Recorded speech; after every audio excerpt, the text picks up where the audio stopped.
NBS 뉴스24는 농업농촌의 문제점을 날카롭게 비판하는 보도로도 주목받았습니다.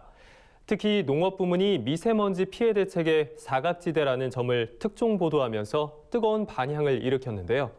단순한 비판성 보도에 그친 것이 아니라 현실성 있는 대안까지 제시해 차별화된 뉴스를 선보였습니다. 이현경 기자가 큰 파장을 불러일으켰던 주요 보도를 짚어봅니다. 지난 15일 시행된 미세먼지 특별법에 NBS 뉴스24가 지난 2월부터 6월까지 4개월간 특종 보도했던 미세먼지 관련 보도의 제목입니다. 미세먼지로 인한 피해가 심각해지자 정부가 미세먼지 특별대책위원회를 출범시켰지만 정작 미세먼지 피해가 집중된 농업 부문은 이른바 이 미세먼지법의 사각지대에 있다는 사실을 집중 보도한 겁니다. 또 미세먼지 취약계층에 농민이 빠져 문제라는 점을 부각시켰고 농업 부문을 미세먼지 배출의 주범으로 잘못 인식하고 있다는 사실도 단독 보도했습니다. 거기다 미세먼지 특위에서 농촌진흥청장이 빠져 있고 농진청도 농업 피해 연구의 뒷전이라는 사실도 꼬집었습니다. NBS 뉴스24가 4개월간 집요하게 미세먼지 현안을 보도한 이후 많은 것이 달라졌습니다. 미세먼지 취약계층의 농민도 포함돼 관련 지원을 받을 수 있게 됐고 여야 의원들은 미세먼지 피해 농가 지원 4대 법안과 미세먼지 저감 및 관리에 관한 특별법 개정안 등을 잇따라 발의했습니다. 미세먼지 농업 피해를 공론화한 것은 물론 실질적 변화를 이끌어낸 겁니다. 마스크 약국에서 사면은 3, 4천 원 하는데 그것만 도움을 받는데도 얼마나 우리들한테는 도움이 되지요. NBS 뉴스24의 비판은 농업기관 등 성역을 가리지 않았습니다.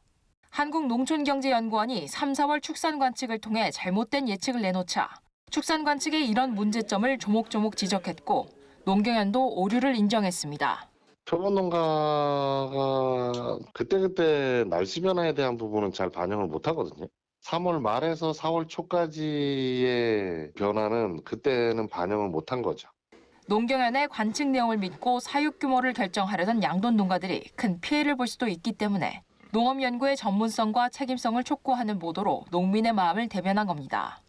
또 농진청이 막대한 재원을 투자해 개발한 국산 레몬 품종 제라몬이 정작 홍보 부족으로 농가 보급은 한 건도 이뤄지지 않고 있다는 사실도 현장에서 발로 뛰어 단독 보도했습니다. 비극적인 재난의 현장에서도 농민의 소리에 귀 기울이고 신속하게 정부 대책의 문제점을 지적했습니다. 누구보다 신속하게 산불 재난 현장을 보도했던 NBS 뉴스24. 강원 산불 피해 농가의 어려움을 생생하게 보도하는 동시에 산불을 자연재난으로 규정해야 한다고 강력하게 주장했습니다. 보도 이후 정부는 강원 산불을 자연재난으로 규정했고 보험 미가입 농가들까지 농약대와 대파대를 지원받을 수 있게 됐습니다.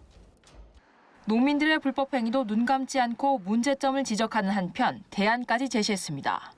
농번기 때면 농작업 인부들이 트럭 적재함이나 승차 인원을 초과한 낡은 승합차를 타고 위험천만하게 도로 위를 질주하는 모습을 보도해 농민의 경각심을 일깨웠습니다. 또 경북 상주시 등 일부 지자체에서 운영되는 인력 수송 사업 사례를 소개하며 이를 트럭 적재함 불법 탑승을 막을 수 있는 대안으로 제시했습니다. NBS 뉴스 이현경입니다.